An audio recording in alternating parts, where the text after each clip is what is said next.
أعوذ بالله من الشيطان الرجيم بسم الله الرحمن الرحيم ومن يرغب عن ملة إبراهيم إلا من سفه نفسه ولقد اصطفيناه في الدنيا وإنه في الآخرة لمن الصالحين إذ قال له ربه أسلم قال أسلمت لرب العالمين ومن يرغب اور اعراض نہیں کرتا ہے عن ملت ابراہیم حضرت ابراہیم علیہ السلام کی ملت سے الا من سفہ نفسہ مگر وہ شخص جس نے اپنے نفس کو بیوقوف بنایا وَلَقَدِ اصْطَفَيْنَاهُ فِي الدُّنْيَا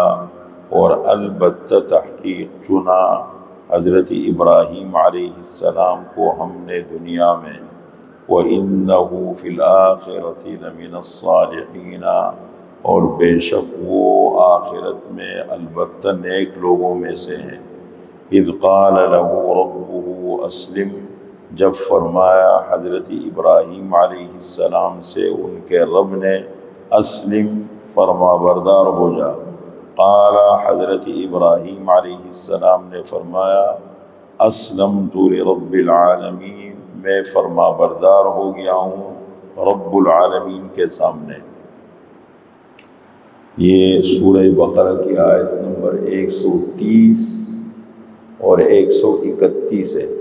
دو آیتیں۔ سب سے پہلے بنی اسرائیل کا ذکر ہوا بڑی تفصیل کے ساتھ، پھر حضرت ابراہیم علیہ السلام کا ذکر آیا۔ اب یہاں سے آگے حضرت ابراہیم علیہ السلام کی ملت سے اعراض کرنے والوں کا ذکر ہے۔ دیکھیں یہ حضرت ابراہیم علیہ السلام کا دور چل رہا ہے، ابھی حج ادا ہوگا، حضرت ابراہیم علیہ السلام کی ادا ہے، قربانیاں ہوں گی، حضرت ابراہیم علیہ السلام کی سنت ہے۔ تو حضرت ابراہیم علیہ السلام کے آنے کے بعد قیامت تک ابراہیم علیہ السلام کی ملت ہے، اور حضرت ابراہیم علیہ السلام کی شخصیت بڑی مسلم شخصیت تھی۔ یہودی اب بھی دعویٰ کرتے ہیں کہ ہم ملت ابراہیمی والے ہیں، عیسائی اب بھی دعویٰ کرتے ہیں کہ ہم ملت ابراہیمی والے ہیں، اور آپ صلی اللہ علیہ وسلم جب مکہ مکرمہ میں تشریف لائے، قریش کے لوگ تھے یا پورے جزیرۃ العرب کے مشرکین تھے، سب کا دعویٰ یہ تھا کہ ہم ملت ابراہیمی والے ہیں۔ آپ صلی اللہ علیہ وسلم تشریف لائے، وہ سارے مخالف ہو گئے۔ آپ نے حالانکہ ملت ابراہیمی پر آپ تھے، بگاڑ کسی میں آ جاتا ہے، خرابیاں آ جاتی ہے، تو پھر وہ اس کی اصلاح کرنا بڑا مشکل کام ہے۔ حضرت عیسیٰ علیہ السلام تشریف لائے تھے یہود کی اصلاح کرنے کے لیے، بجائے ماننے کے سمجھنے کے وہ ان کے مخالف ہو گئے، ان کے پیچھے پڑ گئے، بجائے اس کی کہ اپنی اصلاح کرتے ہیں۔ جیسے کسی کو کہا جاتا ہے نا کہ بھائی دیکھو یہ کام غلط ہے مت کرو، یہ دین میں نقصان کر رہے ہو، یہ دنیا میں نقصان کر رہے ہو۔ اصول کی بات کسی کو بھی کی جاتی ہے، انسان کا مزاج ہے، جس ماحول میں پلتا ہے بڑھتا ہے تو اپنے مزاج کے خلاف کاموں کو برداشت نہیں کر سکتا۔ پھر اگر اس کی کوئی سوچ بن جاتی ہے دنیا کے اندر، ایک ذہن بن جاتا ہے، تو اس کو روکنا بڑا مشکل ہوتا ہے۔ اب اگر آپ راستے میں کوئی ہیروین چی جا رہے ہیں، ہیروین کھانا چاہ، آپ اس کو بولو آپ غلط کر رہے ہو تو آپ مخالف ہو جائے گا، اس نے مجھے گالی دی، یعنی وہ نشے کو اس نے اپنی زندگی کا مقصد بنا لیا۔ اسی طریقے سے ہر انسان اپنی اصلاح کرنا بہت مشکل کام ہوتا ہے۔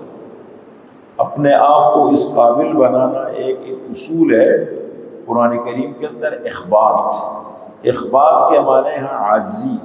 اصول کی بات ماننے کا جذبہ انسان میں پیدا ہو جائے۔ کہتے ہیں نا مٹا دیں اپنی ہستی کو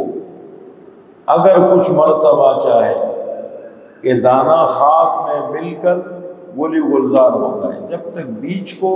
مٹی کے اندر نہیں چھپائیں گے پودا نہیں نکلے گا، پھول نہیں کھلیں گے۔ تو اسی طریقے سے انسان ہے،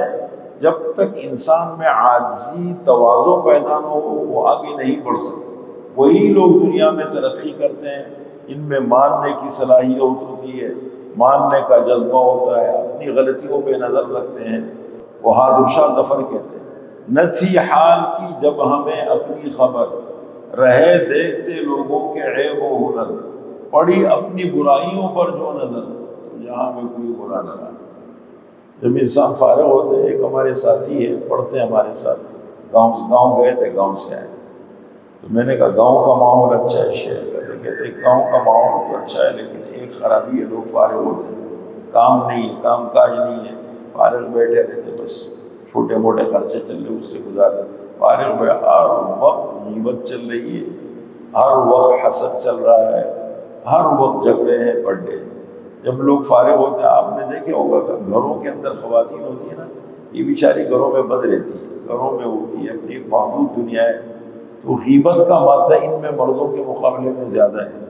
غیبت کہہ لے، حسد کہہ لے، مردوں کے مقابلے میں ان میں زیادہ ہوتے ہیں، اس لیے کہ ان کی اللہ نے ایک دائرہ الگ بنایا ہے، مردوں کا الگ بنایا ہے۔ جتنا انسان مقصد میں مصروف ہوتا ہے اتنا انسان کی سوچ بلند ہوتی ہے۔ جب غیر ضروری چیزوں میں الجھ جاتا ہے، بیٹھا ہوا ہے، فارغ گفتگو چل رہی، ادھر ادھر کی باتیں چل رہی، جب انسان کام کر رہا ہوتا ہے نا، آپ نے دیکھا ہو کسی انسان کو بولے یہ کام کرو، وہ کام نہیں چاہے، آدمی سن لے گا، باتیں سن لے گا، باتیں کر لے گا، لیکن کام کرنا اس کے لیے تھوڑی ہمت کی ضرورت پڑتی ہے۔ اسی طریقے سے یہ جو یہود ہے یہ وقت کے ساتھ ساتھ بگڑ گئے تھے، تفسیروں میں لگ گئے تھے، تھیوریوں میں لگ گئے تھے، پریکٹیکل زندگی سے آؤٹ ہو گئے۔ آپ صلی اللہ علیہ وسلم خود فرماتے ہیں جب تشریف لائے مدینہ منورہ اور یہود نے آپ کو دیکھا تو یہود سب کافی علماء تھے،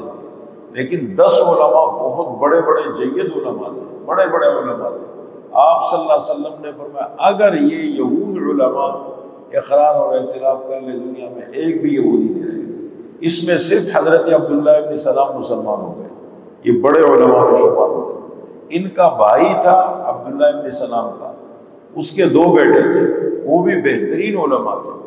تو حضرت عبداللہ ابن سلام ان کے پاس گئے، وہ کہتے ہیں ہمیں تمہیں تو معلوم ہے نا یہ نبی آخر الزمان ہے، ساری نشانیاں ان میں فٹ آ رہی ہے، آپ بھی جانتے ہو، ایک بھتیجا مسلمان ہو گیا، دوسرا مسلمان ہو گیا، اسی کا ذکر اللہ تعالیٰ فرما رہے ہیں۔ اور پھر کہتے تھے کہ ہم ملت ابراہیمی والے ہیں، عیسائی الگ دعویٰ کرتے تھے کہ ہم ملت ابراہیمی والے ہیں، اور پھر مشرکین مکہ جو شرک میں پڑ گئے تھے